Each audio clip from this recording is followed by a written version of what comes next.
What's up, folks? Today on our quick tutorial, we're going to be talking to you about shutter speed, what it is, and how to use it to get sick shots. So what is shutter speed? Basically, shutter speed is how long your physical shutter stays open, exposing your camera sensor to light after you press the shutter button. Usually, your shutter speed is expressed as a fraction, so 1/60, 1/100, 1/1000, and anywhere in between. What that's essentially representing is a fraction of a second. So if the shutter speed reads 160, that shutter speed is 1/60th of a second, meaning that the shutter is staying open for 1/60th of a second before closing. Now 1/100 is 1/100th of a second. 1/1000 is 1/1000th of a second. So as you can imagine, 1/60th of a second is a much slower shutter speed than 1/1000th or 1/2000th of a second. A lot of times you can even hear the difference in shutter speed when taking a picture. For example, here is a shutter speed that is 1/4 of a second, and this is a shutter speed at 1/1000th of a second. So why does this matter? Well, it matters for a couple of reasons. The first is exposure.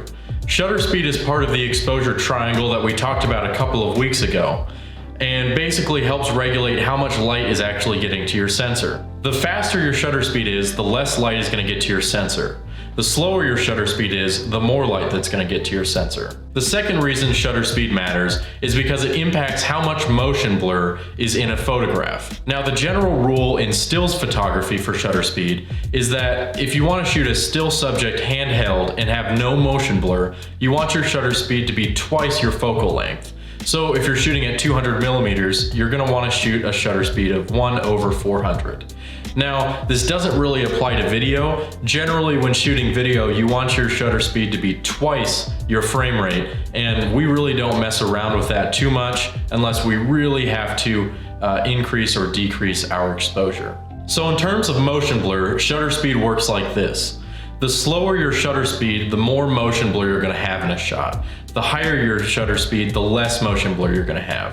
So you want to keep that in mind when you're shooting things. If you're shooting a still subject and your camera is locked off on a tripod, you probably don't need that high of a shutter speed. But if you're shooting a moving subject or you're hand holding your camera, you may want a higher shutter speed.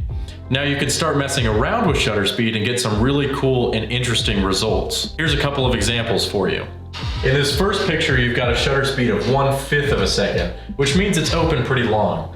This was probably shot on a tripod, and you can tell by all these streaks of light that the shutter has been open for a really long time, and you get that really silky smooth motion blur.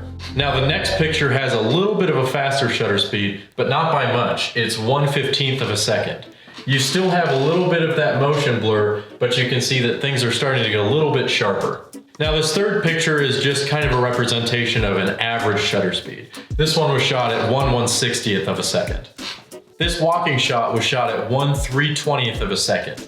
Now I increased the shutter speed on this one because I was walking with the camera, as were the subjects, and I wanted to make sure that I froze it all in motion. This picture right here has a 1/800th of a second exposure.